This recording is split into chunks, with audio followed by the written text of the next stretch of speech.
Aperture Priority, show number 8, Race to the Bottom.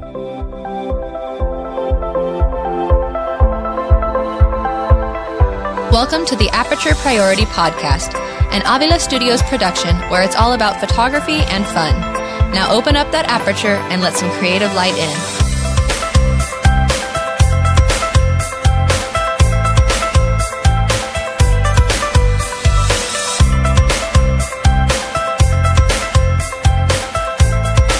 Hello and welcome back to Aperture Priority, show number 8. We're slowly creeping up on the Big 10, and I have today again with me Mr. Joe Engelbrecht. Hi, Tony. It's good to see you again. Yes, great. We have finally great news on that Nikon mirrorless camera that's coming out, Yeah.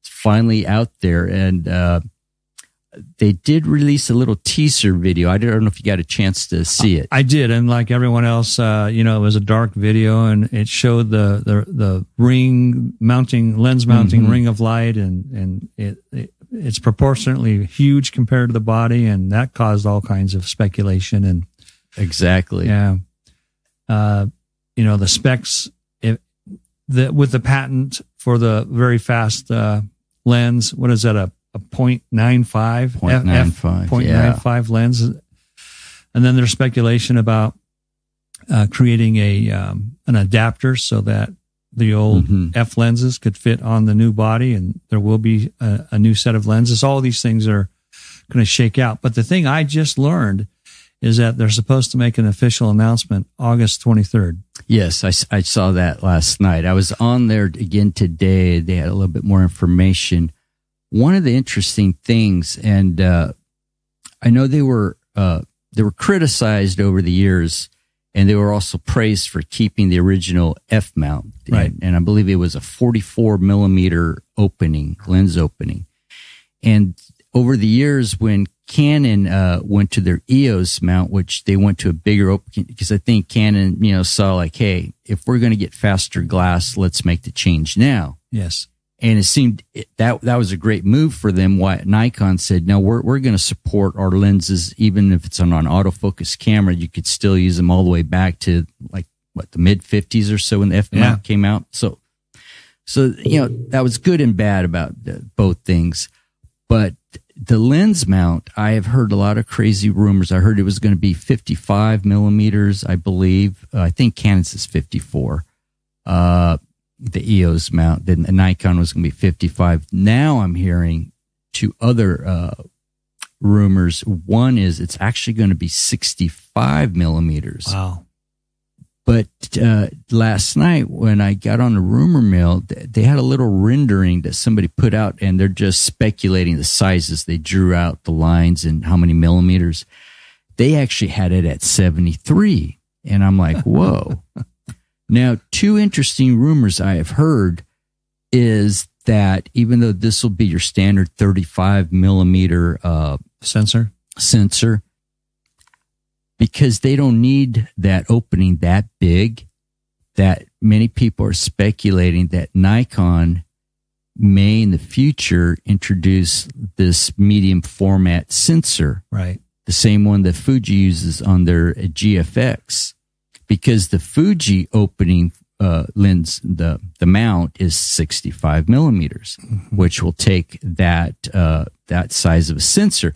And actually, if you think about that sensor, and I wrote it down, it's a 44 millimeter by 33, and they call it medium format, but I kind of jokingly call it the cropped sensor medium format, because I remember the days of 645. Right.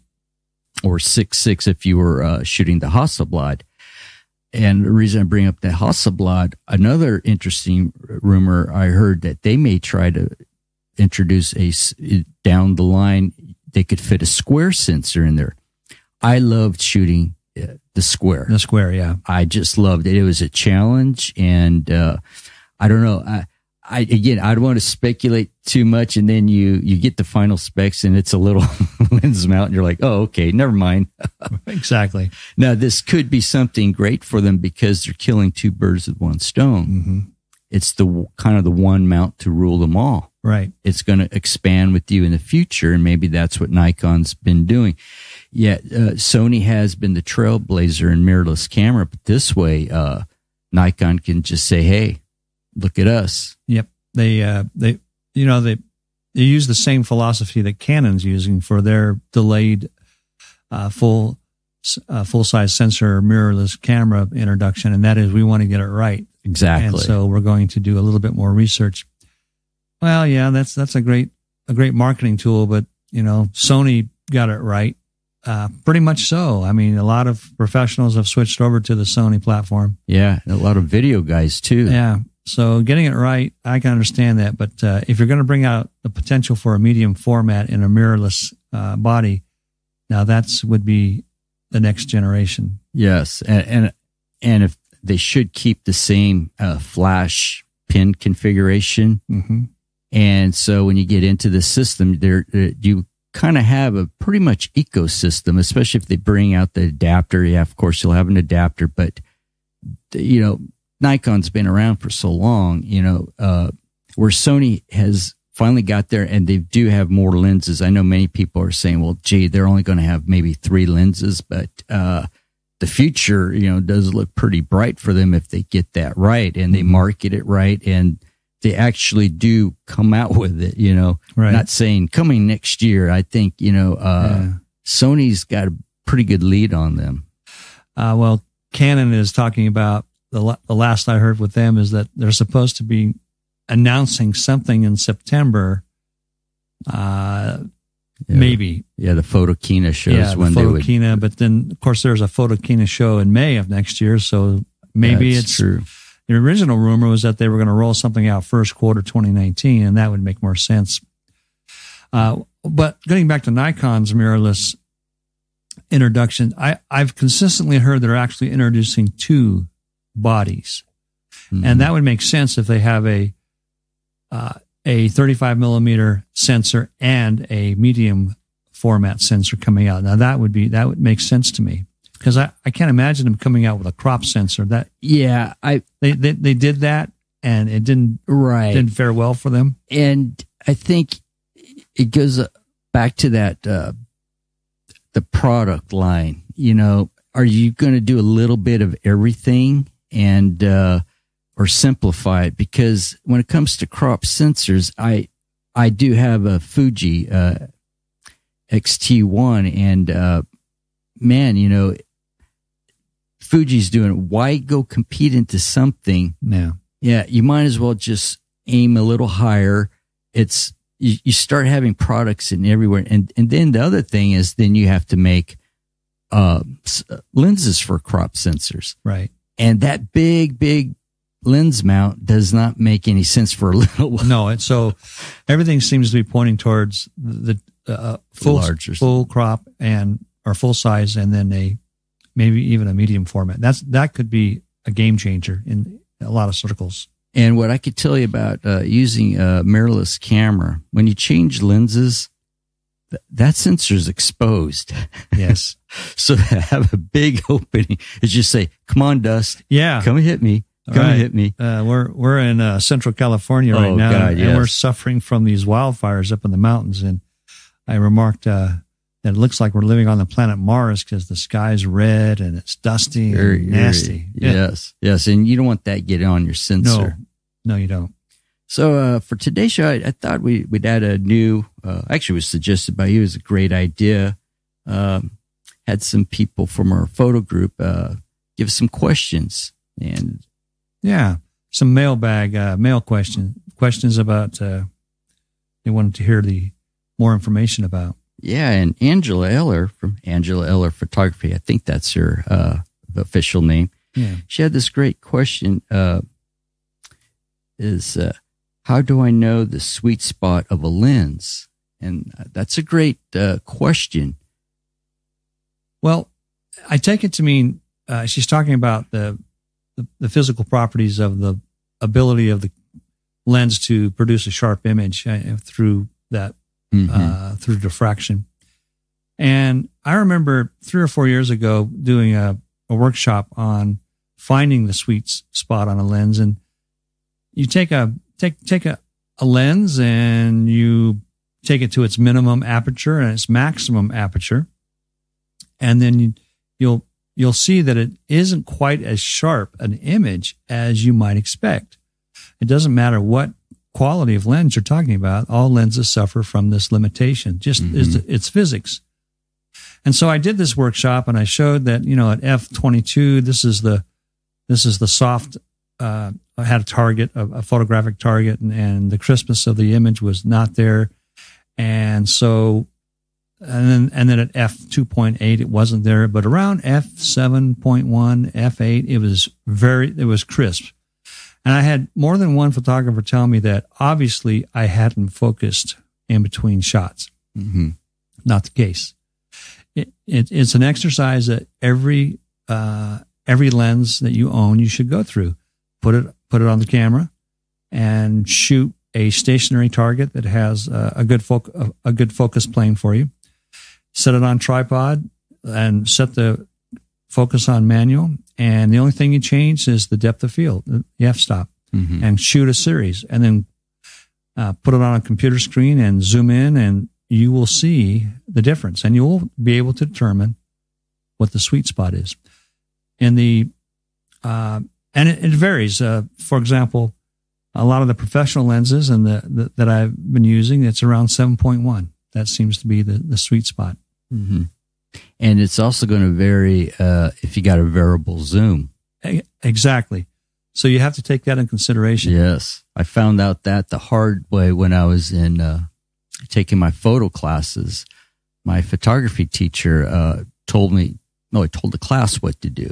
Mm-hmm. And at the time, I bought this Tokina zoom lens. In its day, it was like a vast range of zoom. No one else had that. And I was like, I got to have that. Exactly, yeah. So he told me, I told the class, I showed it to you. He goes, this is what you do. It was a 14 by 500, right? It was something like, oh, God, I can't remember. It was huge and heavy. I remember that. Yeah. So I put it on a tripod, and I tore out a magazine page, or I got the newspaper, put it flush against the wall. Right. And I did the test. Right.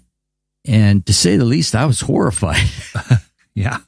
It was like, wow, the text on the edges is really soft. But then when I stopped down, it's like, oh, okay. And I was really disappointed with that. So I took that. I was still I hadn't had it a week, and I took it back to it was Main Drug, and I got a different lens. Right. I was like, will you guys please take this back? And you're like, why you want it? It's like, it's big and heavy. I want to have something more. And I bought a little bit nicer zoom. Mm-hmm. It was actually Minolta. This is when I used to use a Minolta X700, but I found that I learned the hard way. Variable zooms, boy, yeah, you get, and as you zoom out, you got to remember when you see that number 3.5 to 5.6, right? It's going to change. It is, right.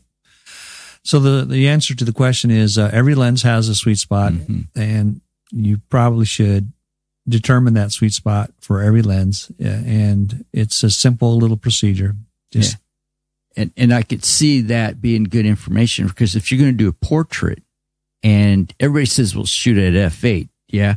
But if your sweet spot's at 7.1, then put it at 7.1. Right. Yeah. Right.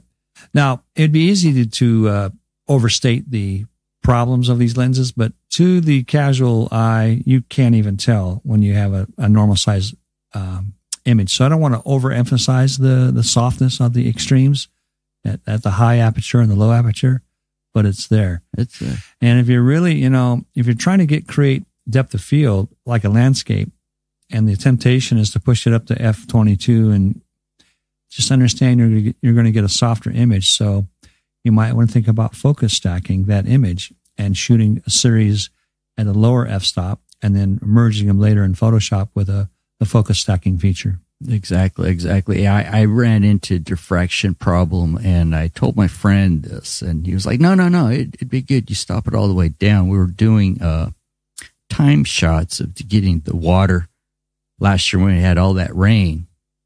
And I told him no, because the lens I had went down to f/16. I was doing f/11, but I had my neutral density filters, but I was maxed out, and I still wanted that slower to get that nice movement.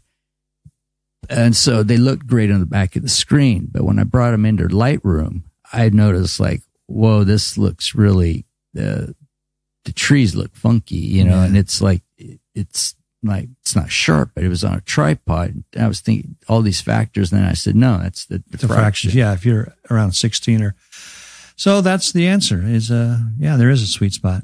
Yeah, and she had another great. By the way, I've done a dozen or two Nikon lenses, and 7.1 is almost always in the mix because it's 1 or 2 or 3 stops. You can't tell the difference, but 7.1 f8, those are right in the mix. Yeah. And then she had another great question: is when do I use a pop-up flash?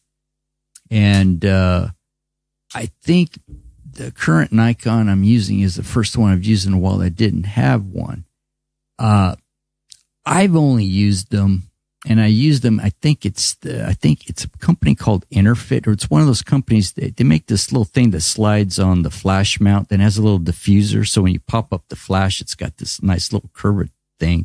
It's kind of frosted. I think you could change them out. And I've used them. Let's say if I'm at a bar and it's low light and you're with friends and you don't want to blast them with that little flash. Sometimes it's too harsh. We're just joking around, having laughs. You could use that, and you get a softer, light. It's always better to get your flash up and higher. But when you're at a bar, you're probably going to hit somebody. That's not a good thing.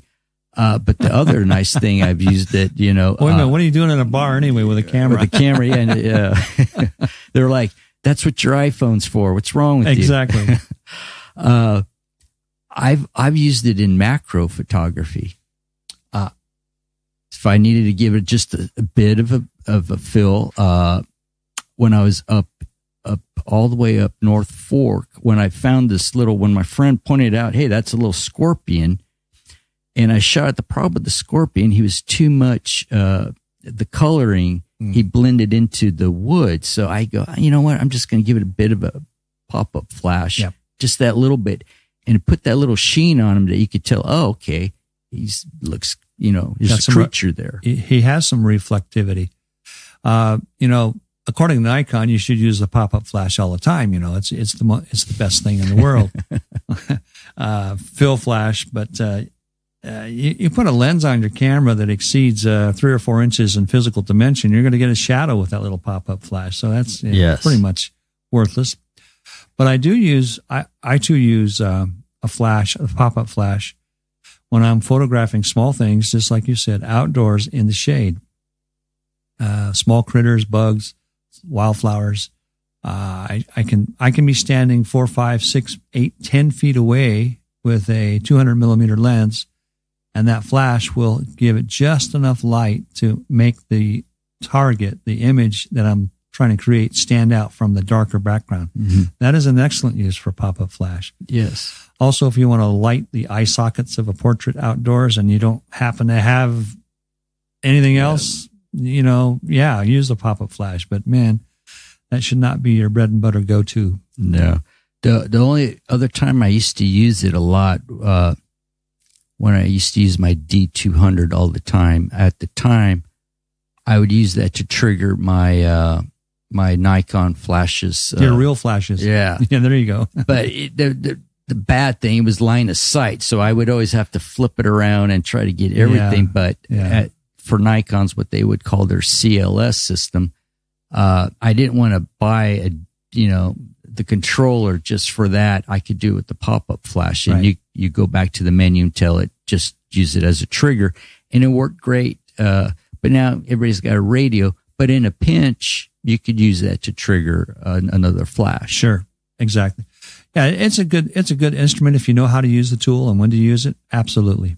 So yeah, I know not all cameras have it. Usually your top end cameras don't, but sometimes, believe it or not, it does in a pinch, it does a good job. Sure. Well, great. So I thought we'd now lead into today's subject. And this is a subject that's, pretty, I can't say it's dear to me. It's something that I've probably 6 years ago, I've come to a conclusion that things were changing in the photo world, and not just in the photo world, in my other profession, graphic design. And it's what I call the race to the bottom. And what I kind of mean by that it's about 2007, 2006, right when the economy was going to tank. Mm-hmm. So you had people going out and I'll just use Costco as an example. They would have a kit, and I started to meet a lot of photographers that started supplementing their work, and it's fine. There's nothing wrong with that. The issue I kind of had is what they were kind of going in this a little blindly, not doing the research, and what they were charging, didn't make any sense. It's well, if you're going to go out and do a $30 portrait, I would try to explain to them, determine your time. You're going to go shoot. You're going to drive. You're going to use gas. You're going to get there. You're going to set up. Then you're going to come back home and you're going to upload them either into Photoshop or Lightroom or whatever. You're going to go in there and, tweak them. You're going to edit them. And a lot of times I think if they didn't know what they were doing, they're going to spend a lot of time editing. So determine how much of that $30, if you were to put in an hourly wage, what are you making? Well, you're actually paying the client for the privilege of taking their photograph. Yeah. You know what? This race to the bottom it reminds me, as you described the view, is that we have these photographers standing on the side of the street with cardboard signs that says, I'll shoot your wedding for $250, or, mm-hmm. I'll shoot your senior portraits for $50, just really undercutting the going rate. And the argument goes that this is diluting the photographic industry, the photography industry, and there's some valid points to be made about that. We are living in an interesting time because if you think about it, in photography, there are right now over 8 billion, that's it with a B, 8 billion cameras, if you talk about cell phones, mm-hmm. around the world. Everybody is a photographer now. Mm-hmm. And I've noticed that many people that are not as interested or concerned about the quality of the image as they used to be,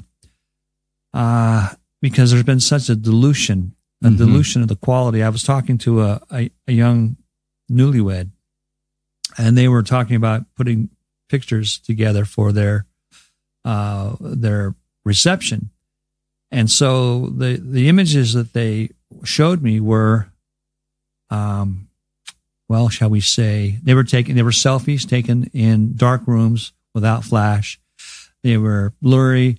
They were substandard by most professional photographic quality, but they were perfectly happy with them, and they wanted to show them off proudly at their event, their wedding.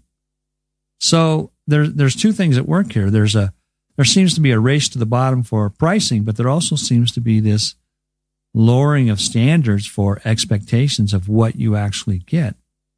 Now, I think that could be said about almost all industries. The technology that has infected or improved photography. We were just talking about mirrorless. That's going to change our industry. Yeah. The techniques and computers and post-processing, so for people that say, well, this has been going on since the Industrial Revolution. That's true. But the rate of change has increased dramatically. Oh, yes. I mean, back in the day when you and I were shooting film, I didn't spend a lot of time in the darkroom with color prints. I did some black and white quite a bit, but I didn't do a lot of work with color. I sent that out most of the time. And so I didn't have to learn a lot of processing skills to work on my images after the shoot. Well, with the advent of Photoshop and digital editing, that's changed. Now the photographer is taking that entire image from acquisition to the print, all in the house. They do everything. So that's a big change as well. So what's the answer? I mean, the answer is recognizing it as a challenge. If you're an established photographer, you're going to be working in a marketplace. I read some blogs, by the way, as we were talking about this subject, and there's a lot of buzz on forums about people wringing their hands about this invasion of low price, cheapo photographers. But like any other industry, I suspect that the guy that charges $50 for a senior portrait is going to be out of business in a couple of years because they certainly won't be able to survive because they're actually subsidizing that photo shoot somehow. Exactly. The only thing I could think of sometimes, either male or female, it's going to be their spouse saying, you bought that thing, you better get out there and do something with it. And, and they may be charging what they charged in their learning. And there's nothing wrong with that. But one thing I would say is learn it. If you're going to do something cheap, I would say, let's say if you're going to go out there and do a $30 job, you're better off doing it for free. And here's why. I guarantee you, let's say that person you did the job for, they go show it to their cousin or their neighbor, like, hey, who is this? Oh, he paid $30. So let's say after a while you've learned and now you want to charge more. Right. It's going to be hard to get away from that $30 rate. You've poured it in concrete. Exactly. And I think many people are going to try to hold that to you. And if you try to say, well, no, I was doing that when I'm learning. Now I'm charging $150 flat rate fee. People are going to look at you like, wow, you're trying to rip me off. Right. Last year you were only $50. What's the deal? Exactly. Well, face it. No one can pick up a modern digital camera and have a 5 or 6 figure income in a year or two. I mean, there is a steep learning curve to this profession. Exactly. And I mean, you don't learn the tools of the trade without some hands-on experience. And, being able to think on your feet. And, photography is not just about the camera. I would say at least 50% of it, if not more, is the business end of it. If money's going to exchange hands, a significant amount of money is going to exchange hands between the photographer and the client. There's a legal environment. There's a tax environment. There's all these other back office issues that will sink you really quickly if you don't. And those things also have their own overhead and their own time requirements. We've all heard the standard joke. A wedding photographer charges $2,000. And so the joke is, well, you made $2,000 in 8 hours. Well, that's pretty good wages. Well, of course not. How many hours of prep work and how many hours of post editing and how many hours of filling out the forms and all the other back office work that takes into that one day. And that's true. And every market, every kind of service, every industry has these people entering the market as cheap because that's their only differentiation. And their talent and their skill set will weed them out. They'll eventually raise their prices or they'll go out of business. Mm-hmm. So in the end, it's really about how we as photographers adapt to the technology and the changes in the marketplace. I mean, my business is different than it was 20 years ago. Very different. And yours is as well. Oh, yes. Yes. I've found that, now I'm trying to get into just the niche market. I'm not going to enter that race around here. And so and you brought up a good point about the business end that a lot of people don't realize. And especially if you're going to be a wedding photographer, you're going to be in for a big awakening if you botch a wedding. Oh my goodness. The horror stories I've heard, right? Yes. And then all of a sudden these people you botch the wedding for, because you remember they just can't go rent the tuxedos, clean the dresses and invite all the family and friends from out of town again. You should have insurance. And I guarantee you to a T, a lot of the photographers that I've had to deal with around here, do not have insurance because, well, actually that's B, because they never went and got a official business license. They don't have a business license. They don't, and that's fine. If you want to be a sole proprietor and use your name and run it through your personal checking account, you can get away with that for a while. But Uncle Sam will finally stick his hand out and say, wait a minute. And, yes. The government and the business community is going to intrude their agenda into your little happy photography business sooner or later. Yes. And then there's this other thing that's going to happen. They're going to say, oh, you've been selling prints. Do you have a resale license? Exactly. We have some sales tax that you're due to us. It can be a real nightmare. And besides, think about it. If you're in the photography business because you want to make money and you want to make more money, I mean, at some point, if you're successful, you're visible. And the more visible you are, the more you better mind your P's and Q's and make sure your back office, your insurance, taxes, all that kind of stuff, business license, your fictitious name, all that's been filed, incorporation, all those things that photographers, most artists, by the way, don't have a love. They don't really have a lot of love for that. They don't. And that's why people hire business managers. Right. And see, the other thing to consider too, it is worth getting insurance. There are different places you can go to and get a policy for this one reason, or two reasons. I'm going to give you two reasons. Your camera, somebody accidentally knocks it off the tripod when you were setting up a shoot. Well, boom, bang. Let's say we talked earlier about the Nikon D850. That I believe that's a $3,300 camera. Yes, and that's without taxes. Yes. So, speaking of taxes, boom. The other thing is, as they knocked over that camera that was on the tripod, it hit the ring bearer, hurt him. Well, guess now that's a liability, right? So it is good as a business person, because this is just me and my businessman talking to, protect yourself. Because if they try to sue the business is one thing. If you have it, we're talking about in your personal account, well, guess what? Right. Now they have access to your personal assets, which includes the home you live in. So it can be real scary. So people are getting into the photography business and a little part-time photography and doing a little side work. You know what? That's not a big deal. But if you want to make a living in this, and why start with all that baggage, and why not start out free, giving it away, as you say, building your portfolio. That's a reputable way to build your business, your practice.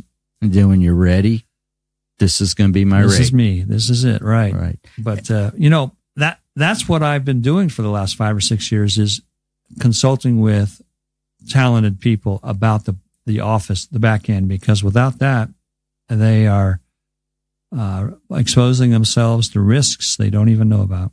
Yes. And something that I do, and I've learned this from other photographers. For example, I'll use Angela.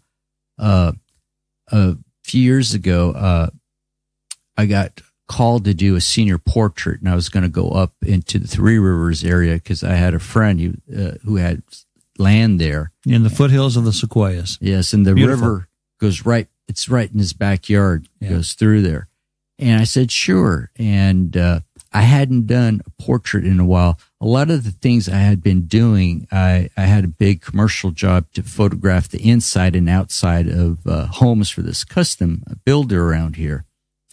So, and my other portraits I would do were for business people. So at the time I still had a studio. So they would come into my studio. I would charge for it. But, the reason I would get them in to bring their agents is because it was easier for me to edit my own photos, put them in their thing. So I offered that more as a service. Mm-hmm. I did charge for that, but I incorporated it in the whole print job. It was easier for me to do all that than try to fix their selfies that they would send me. Oh my goodness. And I kid you not, I've gotten more selfies from doctors, lawyers, you name it. It's just let me take your picture. I'll give you a good deal. Your print, you'll love me later. You'll keep coming back to me. Right. So, I didn't know what the going rate was at the time. This is probably, I'm going to say it was 5 years ago. So I called up Angela and I said, hey, what's the going rate? And I said, this is what I was going to charge. And she goes, yeah, you're in the ballpark. Right. The reason I do that, I don't want to undercut other people. I was going to go travel up to Three Rivers. For me, from Toledo, it's 45-minute drive one way. Right. So I factor in all these things and how I charge. And I talk to other photographers. So that way you don't get that reputation. Oh, you're undercutting us. You kind of keep the ecosystem where everybody can make a living. Right. And I think it's not that we're trying to gouge people. No, you got to remember, we we have to live too. And those photographs are the only things, those digital images we've taken that we have. I mean, right. We have to make a living with that. So I kind of do that. If it's something I'm not familiar with, I'll just go, hey, by the way, what's the going rate? And to be honest with me, if somebody said, hey, I liked your pictures, you took our engagement pictures, fine. They talked me into doing a wedding. It's like, okay. When it comes to baby portraits, I'd say, that's not my forte. Here's Angela Eller's. Absolutely. She does number. Beautiful work. Give it to her. I don't want to be that one guy that wants to do everything. If it's something I'm not comfortable with, I'm going to say, hey, go to this person. I know her work. I know you'll like her work. Right. And I would just be upfront with them. When you're upfront with clients, they appreciate that. Exactly. I know a lot of photographers that have avoided the entire problem by just not shooting people. They just don't they take pictures of pretty things other than people. Yes. So they avoid all that. And I can appreciate that. I mean, I've done my fair share of that as well. The bottom line is that there's always going to be new people entering into the industry. They're going to bring cheap prices because they think that's the way they can crack the market, and they're right in a way. That's right. And so we photographers that have been around for a while and we're developing our niche. That's what's important, is that we can't be all things to everything. Everybody has a camera now. Everybody is a photographer, but people are still buying quality. They're paying for it. Right. There's still a lot of customers out there that are buying beautiful images, and they're paying some good money for it. What's the difference? Well, the difference is, and most of the time, marketing and the business side of it, getting in front of those people. So you have to be better at what you do, and that's part of the lesson, isn't it? Yes, it's important that you know what you're doing. I remember, and I wasn't trying to be mean to this certain individual. A friend of mine, with our other friend as a photographer, was going to do a wedding. Mm-hmm. And I knew the gear he has. And he told me, I'm going to charge $2,300 or something like that. And I just looked at him. And I didn't say anything. He saw me do that look. And he said, why'd you give me that look? And I was like, you don't even own a flash. But you are a photographer. And I go, do you know how to pose a large group of people? No. So my other friend wanted me to go out one weekend and train him. And I did not want to do that because there's no way I could train you on a weekend and you're going to go out and do a $2,300 job. You can't do that. Right. If you're going to do weddings, work with another wedding photographer before you go out on your own. Learn all the things. People say, I don't like their traditional stuff. It doesn't matter. You have to communicate with a big group of people, period. You got to know how to talk to the bride. There's an old saying, the bridezilla and her mom is going to be the one, you're going to, you have to know how to talk to people. You have to know how to pose people. Right. You have to know when to use that flash. And I can't do that in a weekend because I knew what would happen. I'd be kicking back on the weekend and I get a phone call with a panicked person on the other end. What did you say for me to do with this thing? Yeah, exactly. It's like, turn it off and throw it as far as you can and run. I can't tell you how many phone calls I've gotten from photographers that have gotten themselves in deep water. Because they're trying to shoot people. That bear doesn't care if you take a picture of it or not. That wildlife or that scenic landscape is going to stay there. And I've had more than one person call me in a panic about they want an instant fix, which goes back to the point I was making, is that nobody's going to pick up a camera and learn the tool, learn the skill set that it takes to, even if they have the talent, you still need to learn the skill set and the capabilities of the equipment to know how to achieve the effect you want to achieve. Exactly. And you have to know how to pose a large group of people. Let's say for wedding photography, if you think you're going to say, well, I don't have a flash. I have a 2.8 lens and I'll shoot this whole group at 2.8. It's like, one of them will be in focus. Yeah. The one you focus on. Yeah. She'll hopefully it's the bride. She'll have sharp eyes. Yeah. So there's a lot of these nuances that you should learn.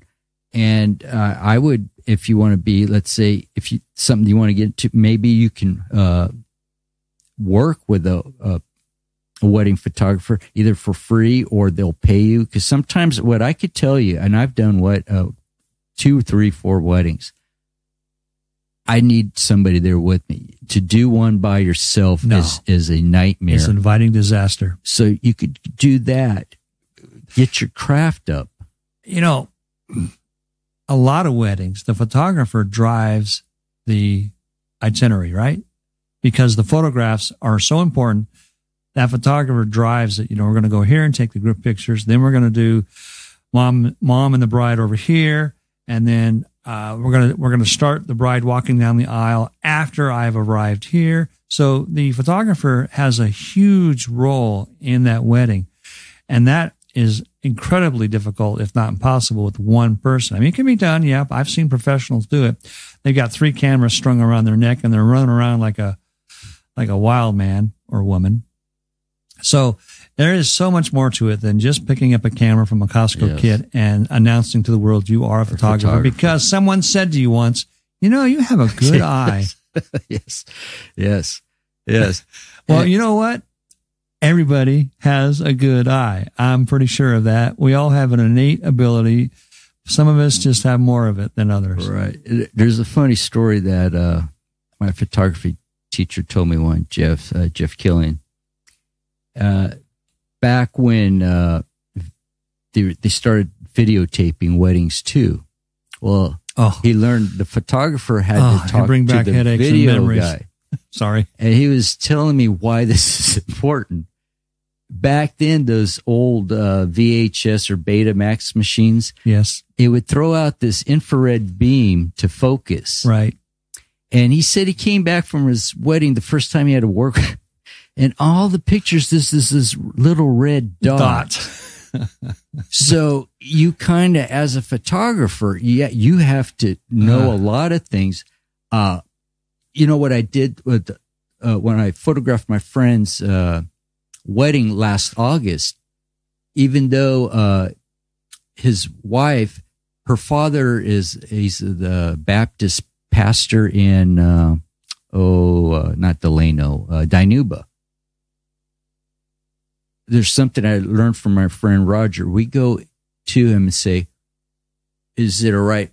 You know, what can we or cannot do? You know, because we don't want to step on anybody's toes. So you have to learn the limits of the preacher, priest, or rabbi, whoever. There are certain things they're going to have you do. Right. They say, you can't go here. Don't go there. And some of them will say, please don't use flash when I'm doing the ceremony. Yes. So you have to know that stuff. And see, that's what separates the wise, experienced photographer from the person that comes into the industry. And that's what separates the wheat from the chaff, so to speak. And getting back to the original question about the race to the bottom, there is a proliferation of cameras. Everybody has a camera, which, by the way, as a humorous side, if there are 8 billion cameras, this is a really important question, Tony. If there are 8 billion cameras every day, how come we don't have any clear pictures of Bigfoot yet? I know. That's true. And it's everywhere. It's, I see it all the time. When you ask me, why would you take a picture at a bar? I still kind of have that romantic idea, having that 35 millimeter fast lens where I'm doing street photography at night. Oh, that's fine. Yeah. But then you get to you pull it out and you're like, I feel so weird. Yeah. People look at you like, what is that? What is that? Yeah. It's like a rotary phone. And then they'll come over and it's like, well, you know, on my new phone, I could do everything. Oh yeah. I can do everything. You know, maybe in an upcoming episode, we should talk about the difference. Why own a DSLR today when you have these very capable, huge megapixel, wonderful, Androids and iPhones. We should talk about that. I'm going to give you a funny story that just happened to me Wednesday after our photo meeting. Oh, yeah? I went over to my friend Jimmy Allen's house because he had told me he has a Sony A7. It was the first nice one. And he told me about these white specks on it. And I'm like, okay. And I'm thinking, okay, it's dust. It's dust. Probably, so I went over there and he got a cleaning kit. And he had recently a stroke, so he didn't feel, his hands. So I said, no problem. I'll go over there and I'm going to clean it for you. So I got a YouTube video, found out how to do this. I cleaned it out. I said, okay, it's clean. Then he found the pictures that he was trying to send me, brings up the pictures, and it was like, it was not dust. It was these intermittent white rectangles. And I go, that's the sensor. And it happened on each of the last 3 times he shot. One picture had, and it was not in the same area. So as we're going through these pictures, we're going, yeah, that's the Sony. That's the Sony. He also has Nikon. And he came on, last fall, they had a family, portrait done on the outside where everything was nice. And I go, that's the Nikon. And he looks down, he goes, no, that's my iPhone. That's your iPhone. Ouch. And I was like, oh God. Yeah. It was so funny because it looked like a professional family portrait. Yeah. And how everything looked, I go, iPhone, not iPhone. I said, that was your Nikon. And it fooled me because, so yeah, that is something that is, and I think one of the ladies in our group, she does everything, or she's doing more, iPhone or cell phone. Promoting it. I'm not sure she's made the switch, but it's an interesting conversation that I'd like to explore because frankly, why should I spend $3,000 to $5,000 on a DSLR plus the lenses plus all the lenses? Oh, yes. And then of course, then you got to buy bags to carry the stuff in. Then you got to buy insurance to cover the stuff. Why not just buy $1,000 iPhone 10? Be done with it. Yeah. Well, that's the question, but not to be answered today. And another thing to think about, another thing we should come up, I think a good subject is now what happens when you walk into a national park with a tripod. Yes. Well, there are places that want to charge you a professional fee because if you're a tripod user, you obviously are a professional. Exactly. So I guess at some point, and there are cities now in California that prohibit you taking a photograph, even with a cell phone, unless you pay a fee for a photographic fee. It's is it Laguna Beach that's doing that? Could be, and I know it's happening in Europe, right? And if you take a picture, and if you want to do like a nice stock photo of the Eiffel Tower, where you're going to put it in the stock photography side. I think in France, if there are people in there, you need a release from every person there, even if there's a part of a person. Yes, and it's that's another thing that's changing. But yeah, that was a good conversation today. I think we had on this race to the bottom, and it's something that's been bugging me for a long time. But I just had to kind of get it off my chest. Sure, and it's just I'm trying to bring the value back up. What advice would you give to an established photographer in a market that is seeing a proliferation of cheap photographers? I mean, we've sort of summarized it, or to summarize it, I guess it would be know your business and and can't be everything to all people at all times anymore. And know your business and know your marketing, and work the advantages that you have. It's like any other industry. You have competitive advantages over the newbies. Yes. And work your advantages. And another thing, when you do meet with that person and they ask you the thing with price, you tell them flat out, you just say, hey, this is why I charge what I charge, because this is what you're going to get with me. You have to toot your horn. Right. And the second part is that we in the business need to educate upcoming young, and I don't mean in age, but I mean young to the industry photographers about the realities of how you achieve where we are. And to get there, it isn't necessarily smart always to just use price as your only tool to get into the market. Right. Great. So let's leave it there today. And Joe, where can we find you? You can find me online, Facebook, Bright Angel Images, also website, www.brightangelimages.com, and find me on Instagram, same name, or brightangelimages@gmail.com.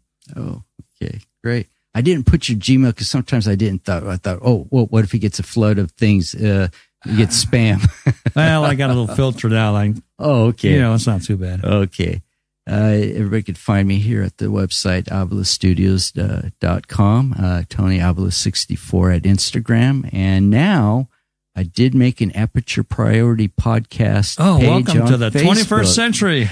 Right after we're recording there, that Facebook took a big hit yesterday. Yeah, I'm pretty sure you had everything to do with that. What was that? The single largest drop in stock in American history. In American history in one day. Oh, fun times. Wow. Yeah, it's a different world. Yeah. Yes. Okay.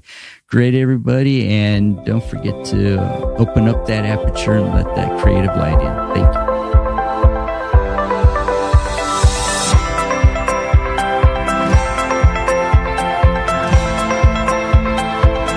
Aperture Priority is an Avila Studios production. For more information on what Avila Studios has to offer, please visit us on the World Wide Web at avilastudios.com.